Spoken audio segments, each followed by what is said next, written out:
Both of son of Krypton and planet Earth Smallville, the metahuman superhero known as Superman, aka Metropolis's Daily Planet reporter Clark Kent, must now juggle both jobs and personas while under the most severe attack he has ever faced. If Lex Luthor has his way, Superman will now see the last of Earth. Joined by Krypto, a medium to large-sized, untrained white dog that also wears the iconic red cape, Superman's dog is a dangerously hyper and oversized puppy, and with this combination of the world's most strongest superhero and his powers, Krypto barrels around and pounces on anything and anyone, tail wagging and tongue dangling like a goof.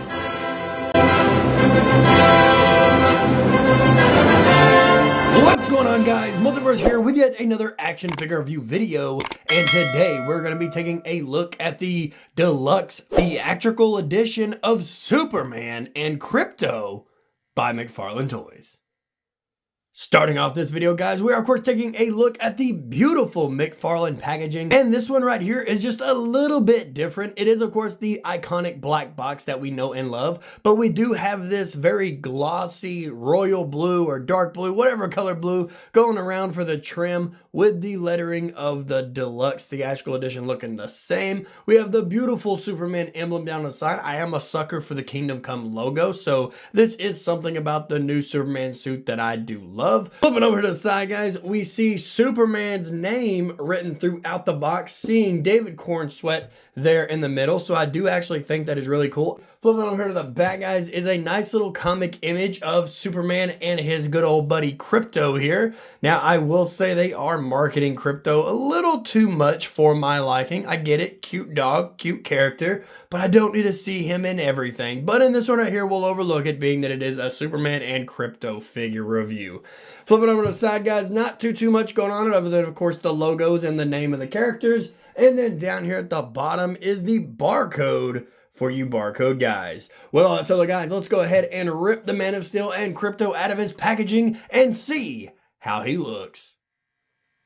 So right here, guys, is the new Man of Steel himself, fresh out of the package with his dog Krypto. For my first-hand impressions, I absolutely do enjoy this figure. It is always great to have a new Superman that is joining the top shelf. This does look like a top shelf figure here. A few little paint marks, but we'll get to that in just a little bit. But I do kind of enjoy this suit. Like I said at the beginning, I've always been a sucker for the Kingdom Come logo. So when that got announced by James Gunn, I actually loved that. I thought that was pretty cool. I will say I'm not too much of a fan of the Krypto here. Reason being is that it's not articulated in any way, shape, or form. With all that said, guys, let's go ahead and get Superman and Krypto out of the spotlight and take a quick, closer look at the accessories that they came with. When it comes to the accessories, guys, unfortunately for this guy to be $40 and to be a deluxe edition, he doesn't really come with much. He does, of course, come with the standard Mcfarlane stand. I would have much rather preferred him come with a flight stand. Thank God I've got extra, because he's definitely going to be posed in a flight pose. That's how I want my Supermans to be on the shelf. He does, of course, come with his own little trading card here, which is the same image we saw on the back of the box. Flipping over to the back, guys, is this just ridiculous read-up that I read at the very beginning, but you're more than welcome to pause the screen and read it right now.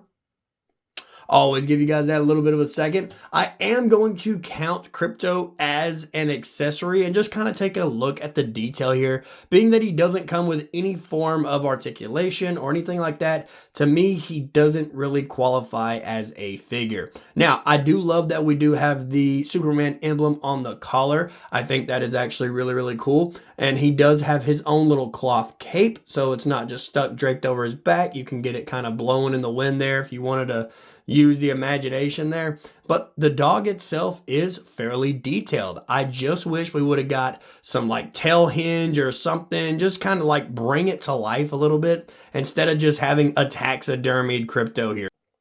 Going over here now, guys, he does, of course, come with interchangeable hands. He comes with a fisted hand, a grasping hand. He comes with the soaring hands, and that's about it for him. I do wish we would have got some relaxed hands or something else with it. Or, more importantly, here we have his different faces that he comes with. Now, I took this one off, and Mcfarlane has been doing this lately when it comes to it. Definitely some nightmare fuel for you there.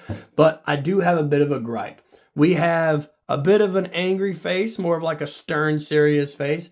We do have the heat vision face here, but then we have regular face, and then we have regular face. Now, I could be wrong here, but I do not see a difference in these two in the slightest. One's got paint chippage on it, but that's about it. I don't really see anything else, and I don't know why he did this. Why did we not get, different head sculpts? Why did we not get actual laser effects to attach to this face here? I just feel like they're not thinking out of the box anymore. I do love what Mcfarlane does in terms of articulation and the detail with the figures. I mean, when we get into it, guys, this guy is beautifully detailed. However, he's just with the accessories, it's like he doesn't care. He's doing whatever is the cheapest route. And this double print right here for a $40 figure is just ridiculous. Like, one of these this could be a happy face Superman. I mean, I get he hasn't smiled really much in the trailers, but I would love to have a happy face Superman instead of, just what we got here. I don't know how else to say it. With all that said, guys, let's go ahead and move away from the accessories and take a closer look at Superman himself to check out his detail. Now, when it comes to the detail, guys, this is where Mcfarlane tends to shine, especially when it comes to the movie figures. Starting off with the head sculpt, guys, more so with the hair, because we've already seen the faces, right? So starting off with the hair, I love that we do get the little Superman squirrel off to the side. The hair is beautifully sculpted, but let's go ahead and take a look at the piece de resistance, this suit. Now, I'm not a super fan of the lines all throughout the Superman suit. I much would prefer my Superman to be more in a textured, pristine suit, but it's kind of grown on me.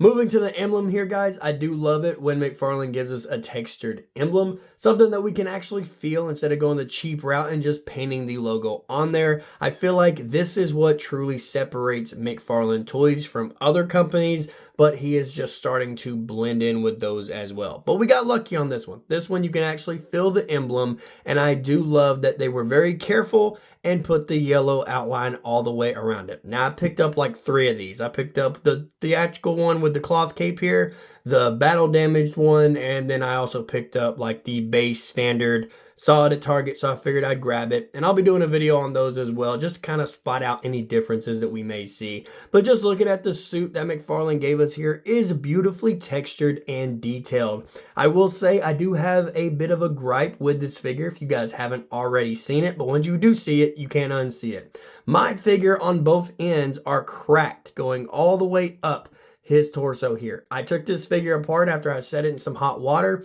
but it was already cracked when I did that. So I don't know if just sitting it in hot water to make it soak for a bit made the seam glue kind of deteriorate or what, but now this guy does have a little bit of a gap going on both sides, but I'll overlook it because you can't really tell at a distance. But now that I pointed out, you can probably easily tell that there is a split on both sides going all the way up to the armpit. Going down here now, guys, looking at the legs and the trunks. The legs, the lines still continue throughout the suit, but that beautiful texture is still there as well. I will say, when it comes to paint, they did a damn good job on painting this figure. The only gripe that I have here is in my belt, and yellow is one pain in the ass color to try to match. So I'll have to try to find it at Hobby Lobby or at my Walmart or whatever, and maybe I'll just take it apart and carry some Superman trunks in my pocket for like the next 3 or 4 days until I find a color that actually matches.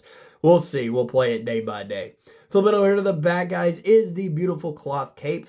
The emblem is beautifully done on the back, and it's not super wrinkled like you see with a lot of them where they put like too much of whatever this material is on it and it gets bunched up or looks stretched out or just looks tacky. They did a pretty damn good job on this one, so it does look all right. When it comes to Superman's detail, guys, it's there. It looks amazing. But let's go ahead and zoom out and take a closer look at Superman's size, his articulation, and then we'll jump into some size comparison. You guys are just going to have to take my word for it on how tall this Superman stands because I cannot find my tape measure anywhere right now. But this Superman obviously does stand at about the standard 7 inches tall. We'll go ahead and take him off of his display stand here. Take a look at that articulation. Starting off with the head sculpt, guys, he is of course on a ball joint. So it does rotate all the way around. Does get some decent head tilt in there. His head is on that ball joint, so he can look up a bit and look down all the way.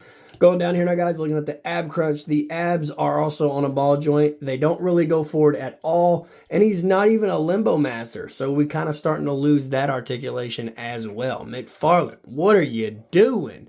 When it comes to his arm articulation, guys, his arms do go out about that far. They're a little stuck, but he does come with a very useful butterfly joint.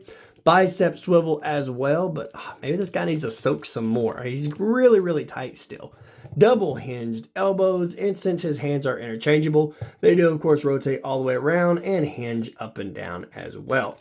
Going down here now, guys, looking at the little waist swivel, it does exist, so it can move side to side. He can hit the super splits. Double hinged knees, and his ankles do articulate down, they articulate up, toe articulation, and he does of course have that beautiful ankle pivot. Starting off with the size comparison, guys, here we have David Cornsweat's Superman standing next to the Mcfarlane Henry Cavill Superman, and as you can see here, Henry stands a bit taller than David, but guess what, guys, I'm going to let you in on just a little bit of a secret here. I think I'm gonna like both, and that's okay to say. So it doesn't matter if you like Henry more or David more, it doesn't matter. Stop the war between DC. Let's all come together and enjoy seeing these characters on the big screen. Next up, guys, here we have Superman standing next to the Blue Beetle from the Blue Beetle movie, being that Blue Beetle himself will be a part of the DCU, confirmed by James Gunn. So I am looking forward to seeing this character again, and I am kind of excited to see these two interact on the DCU. And last but not least, guys, here we have Superman standing next to the Marvel Legends Spider-Man, and as you can see here, the size difference here just simply does not work. And right here, guys, is of course Crypto standing next to his buddy Ace the Bat Hound. Alrighty, guys, and there you have it. Another action figure review video in the books on my channel for you guys to enjoy. When it comes to my final review on this Superman and Crypto combo, I'm gonna have to give him a solid 7 out of 10. Now, I really wanted to love this figure, but I just feel like for the price point of $40, we should have got more accessories. We should have got more to do with this figure, and I've got to knock it down a bit, being that when I got it out of the package, soaked it in water like I do with all my figures, this one decided to split down the seams. I still don't understand what happened. It definitely irked me and made me feel a type of way about it. But I'm going to have to give it a 7 out of 10 for today. If you are excited for the James Gunn Superman, guys, let me know what you thought about the trailer. With all that said, though, guys, if you did enjoy this video, don't forget to hit the like button and subscribe if you are new. I'm trying to get back to my original schedule of 2, maybe 3 videos a week, so that way you guys can just take in all in the latest of DC Multiverse figure news. With all that said, though, guys, I'm getting out of here, and I will see you in the next video. Later.